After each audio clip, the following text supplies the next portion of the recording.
You're lying awake at 3 a.m., running the numbers again in your head. The bills, the unexpected expenses, that credit card balance that just won't go down. And suddenly your chest feels tight. Your mind is racing, and you're wondering, when did money become this weight that crushes everything else in your life? I know this feeling. I've been there too.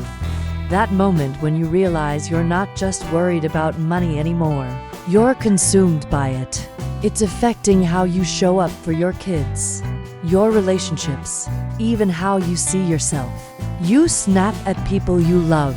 You can't focus on anything else. And the worst part, you feel like you're failing at something everyone else seems to handle just fine. But here's what I discovered that changed everything. Financial stress doesn't destroy your peace because of the money itself. It destroys your peace because of what your brain does with that stress. And once you understand this, you can break the cycle. In the next minutes, I'm going to show you exactly how financial worry hijacks your nervous system, why women in midlife experience this differently, and most importantly, 5 concrete strategies to protect your mental peace even when your bank account isn't where you want it to be. If you've ever felt like money problems are stealing your joy, your sleep, and your sense of self, this video is for you. Let's be clear about something first. Financial stress isn't just being worried about money. According to a 2023 study published in the Journal of Financial Therapy from Kansas State University, financial stress is a chronic psychological state where money concerns activate the same threat response in your brain as physical danger. Here's what makes this so important. Research from the American Psychological Association shows that 72% of Americans report feeling stressed about money at least some of the time.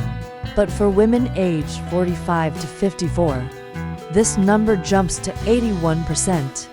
And it's not just about having less money. It's about what else is happening in your life. The key distinction here is between financial anxiety and financial stress. Anxiety is the worry about future what-ifs. Stress is your body's response to those worries. The elevated cortisol, the disrupted sleep, the constant mental drain.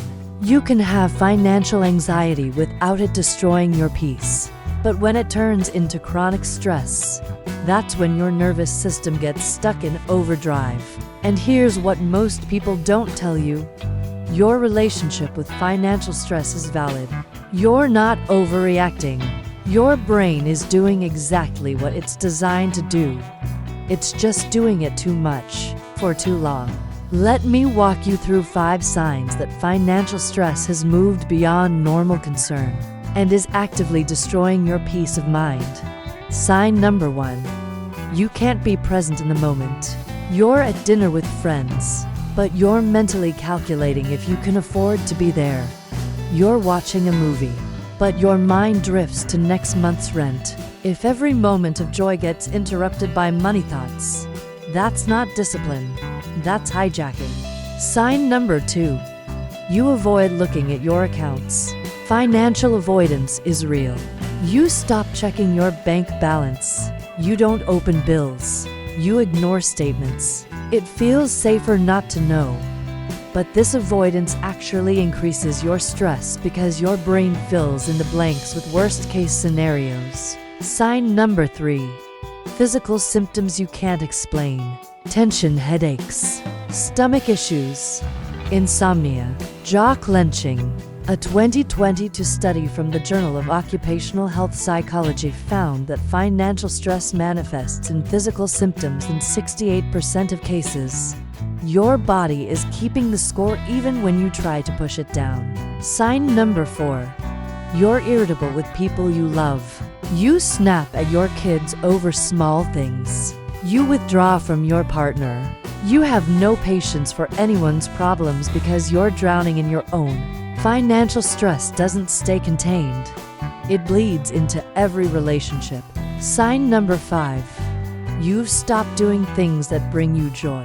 No coffee with friends because I can't afford it. No small treats for yourself. No hobbies. You've cut out everything that costs money, but you've also cut out everything that helps you cope.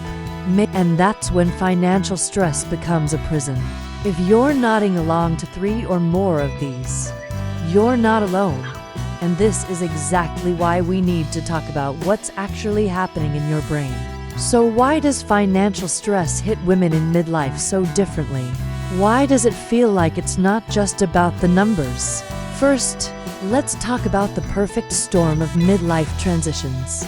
You're in a phase where everything is shifting at once. Maybe you're dealing with divorce or separation, and suddenly you're managing money alone for the first time in decades. Maybe you're supporting aging parents while still helping adult children. Maybe you're re-entering the workforce after years away, or facing age discrimination in your career. According to research from the University of Michigan's Health and Retirement Study, women aged 45 to 54 report the highest levels of financial anxiety compared to any other age group. And it's directly tied to what psychologists call role overload. You're the caregiver, the financial manager, the emotional support system, and when money gets tight, you feel like you're failing at all of it.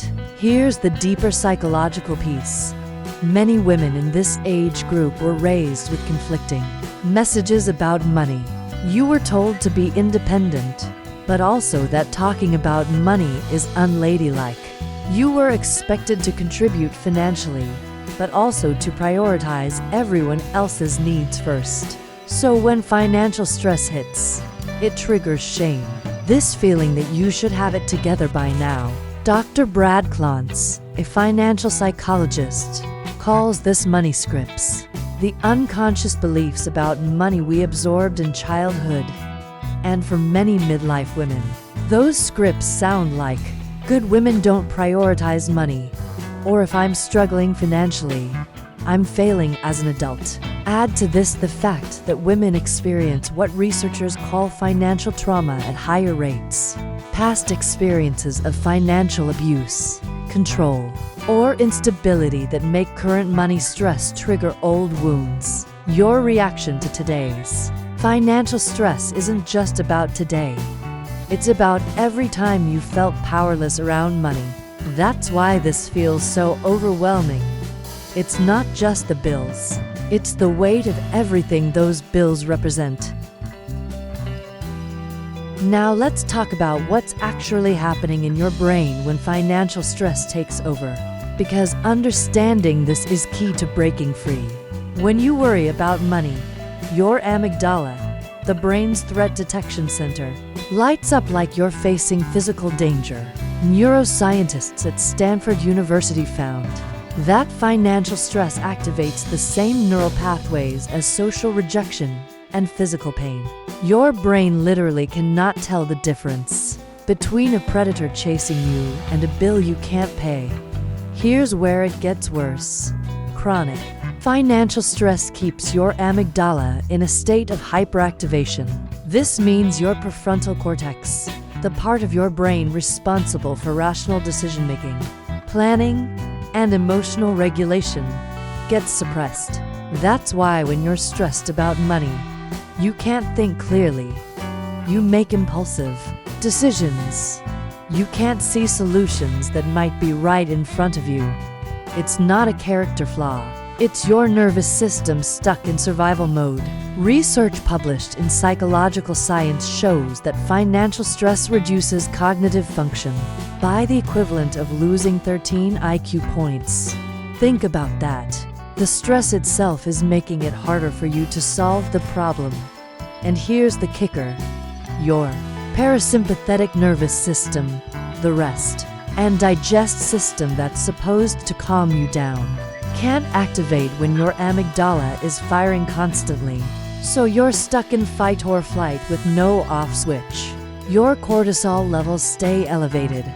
Your sleep gets disrupted, and your body starts breaking down under the chronic stress. But here's the hopeful part. Neuroscientists also discovered that your brain has neuroplasticity. You can retrain these pathways. You can teach your nervous system to respond differently to financial stress. And that's exactly what the next section is about. Let me give you 5 concrete strategies to protect your peace of mind even when your financial situation hasn't changed yet. Strategy number 1. The financial grounding practice. When financial panic hits, your brain needs to know you're safe right now. Try this. Look around and name 5 things you can see, 4 things you can touch, 3 things you can hear. This activates your prefrontal cortex and tells your amygdala, we're not in danger in this moment. Then ask yourself, am I safe right now, in this exact moment? Usually, the answer is yes. This doesn't solve the financial problem, but it stops the spiral. Strategy number 2. Create a worry window. Set aside 15 minutes a day, same time every day, to worry about money. Write it all down. Calculate, plan, stress. But outside that window, when money worries pop up, you tell yourself, not now. I'll handle this at 7 p.m. Dr. Susan Bialy-Haas, a wellness expert, found this technique reduces intrusive financial thoughts by 60% because your brain knows it will get time to process, just not all day long. Strategy number 3. Separate your worth from your wealth. Write this down and put it where you'll see it daily. My bank account is not a measure of my value as a person. When financial stress hits, we internalize it as personal failure. You need to actively interrupt that thought pattern. Try this script.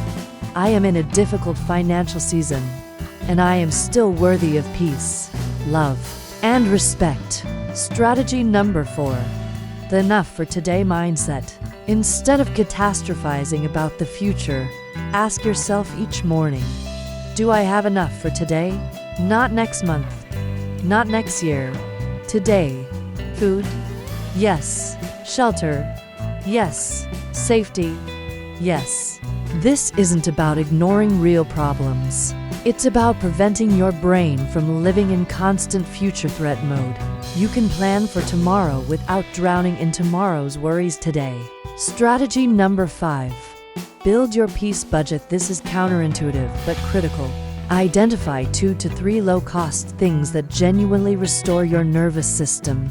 A walk in nature, calling a friend, taking a bath, journaling. These aren't luxuries. They're survival tools. Protect them like you protect paying bills. Because if you sacrifice every source of peace to save money, you'll spend that saved money on stress-related health problems later. When you learn to manage financial stress without letting it destroy your peace, here's what shifts. Benefit number 1. Your decision-making improves dramatically. When you're not operating from panic, you see options you missed before. You negotiate better. You find creative solutions. Peace of mind isn't a luxury. It's a strategic advantage. Benefit number 2. Your relationships heal. When you're not consumed by financial stress, you can be present with the people you love. You stop pushing them away. You can actually enjoy moments together without the constant mental static. Benefit number 3. Your physical health stabilizes. Lower cortisol means better sleep, better digestion, better immune function. The money you save on stress-related health issues is real. But here's the shadow side we need to talk about. There's a difference between protecting your peace and avoiding reality. Some people use peace of mind as an excuse for financial denial. They ignore debt collectors. They don't open statements. They tell themselves it'll work out without taking action. Protecting your peace doesn't mean pretending the problem doesn't exist. It means staying calm enough to actually solve it. If you find yourself using these strategies to avoid making hard decisions, to escape accountability, or to justify reckless spending because I deserve peace, that's the shadow side. Real peace comes from facing your financial reality with a calm nervous system, not from hiding from it. Here's what the healing journey actually looks like. In the beginning, financial stress feels like drowning. Every bill, every expense, every financial decision sends you into panic mode. You're just trying to survive each day without falling apart completely. But as you start implementing these nervous system regulation techniques, something shifts. You begin to notice space between the worry and your reaction to it. You have a financial setback, and instead of spiraling for days, you spiral for an hour, then eventually just minutes. This is what psychologists call emotional regulation capacity, your ability to feel difficult emotions without being destroyed by them. You're not pretending the financial stress doesn't exist. You're learning to hold it without letting it consume everything else. Over time, you develop what Dr. Kristen Neff calls financial self-compassion. You can look at your bank account without shame. You can say, "This is hard, and I'm doing the best I can with what I have." You start making decisions from wisdom instead of fear. And here's the beautiful part. When your nervous system isn't in constant survival mode, you often discover that you're more resourceful than you thought. Solutions appear. Opportunities show up, not because of magical thinking, but because your brain can finally access its full capacity for problem solving and creativity. The transformation isn't about your bank account changing overnight. It's about you changing your relationship with financial stress, and that changes everything. So let's bring this together. Financial stress destroys your peace not because of the money itself, but because of how it hijacks your nervous system. Your amygdala treats it like physical danger. Your prefrontal cortex shuts down. Your body stays in fight or flight mode. But you have more power than you think. You can regulate your nervous system. You can separate your worth from your wealth. You can face financial reality with a calm mind, instead of a panicked one. You are not broken because money stresses you out. You're human, and humans can learn to hold hard things without being crushed by them. Dr. Brené Brown says this beautifully. We can't selectively numb emotions. When we numb the painful ones, we numb joy, gratitude, and happiness too. The goal isn't to stop feeling financial stress. It's to feel it without letting it steal every other good thing in your life. Your financial situation might take time to change, but your peace of mind can start shifting today. Not because you're ignoring the problem, but because you're finally approaching it as a whole person, not just a scared nervous system. This is your permission slip. You can be stressed about money and protect your peace. Both can be true at the same time. Let's recap what we covered today. Financial stress hijacks your amygdala and suppresses your prefrontal cortex. Women in midlife face unique financial stressors tied to role overload and life transitions. 5 strategies. Financial grounding, worry windows, separating worth from wealth, the enough for today mindset, and protecting your peace budget. The shadow side. Peace isn't denial. It's calm problem solving. Real transformation comes from regulating your nervous system, not just changing your bank account. If this resonated with you, please share this video with another woman who needs to hear it. Maybe it's a friend who's going through a divorce. Maybe it's a sister who's always stressed about money. Send it to her with a message. This helped me. Thought it might help you too. And I want to hear from you in the comments. What's one small thing you're going to try this week to protect your peace of mind around money? Maybe it's the worry window. Maybe it's the grounding practice. Share below.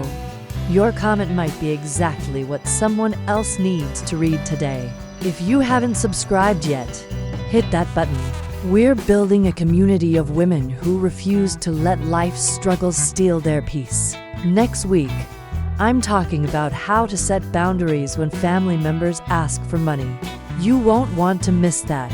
Remember, your peace of mind isn't a luxury you earn after your finances are perfect. It's a necessity you protect while you're figuring it out. I'll see you in the next one.